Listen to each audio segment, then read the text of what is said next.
ஒரு பொண்ணு குப்பையெல்லாம் கலெக்ட் பண்ணிக்கிட்டு அந்த தெருவுல இருந்து வெளியே வந்துகிட்டு இருக்கா. ஒரு ரேடியோ தானா ஆன் ஆகுது. அதுல ஒரு மியூசிக் ஓடுது. பக்கத்துல அந்த ஒரு லேடி நான் அந்த மியூசிக் கேட்டு டான்ஸ் ஆடிக்கிட்டு இருக்காங்க. இந்த பொண்ணு என்ன மன்னிச்சிருங்க, நான் தெரியாதனமா இதை எடுத்துட்டேன் அப்படின்னு சொல்லிட்டு அந்த ரேடியோ கீழே வச்சுட்டு அவ போயிடுறா. பக்கத்துல ஹோட்டல்ல வேலை பார்க்குற ஒருத்தன் ஒரு உப்பையெல்லாம் எடுத்துட்டு வந்து குப்பை தொட்டில போடுறான்.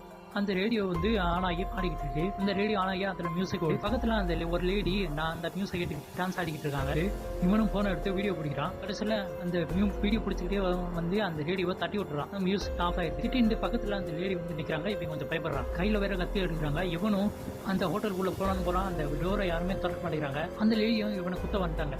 இவனும் சம்படி கீழே இறங்கிட்டான். அந்த லேடி வந்து ஒரு இடத்துல நிக்கிறாங்க. இவனும் பயந்துக்கிட்டு வேற இடத்துக்கு ஓடி போறான். கடைசியில ஒரு கார் பார்க்கிங்ல அந்த காருக்கு பின்னாடி வந்து ஒழிஞ்சுக்கிறான். இந்த லேடியும் நேரா அவனை தேடிய போறாங்க. கடைசியில அந்த லேடி வெளியே போயிட்டாங்க. இவனும் கார் பார்க்கிங்ல இருந்து வெளியே வர்றான். ஒரு கார் கண்ணாடி தானாவே திறக்குது. அதுல மியூசிக் ஓடுது. அந்த லேடி அந்த மியூசிக் கிட்டே அவன் பின்னாடி தான் வந்து நிக்கிறாங்க. அப்படியே அவனை பிடிச்சி கொலை பண்ணிடுறாங்க.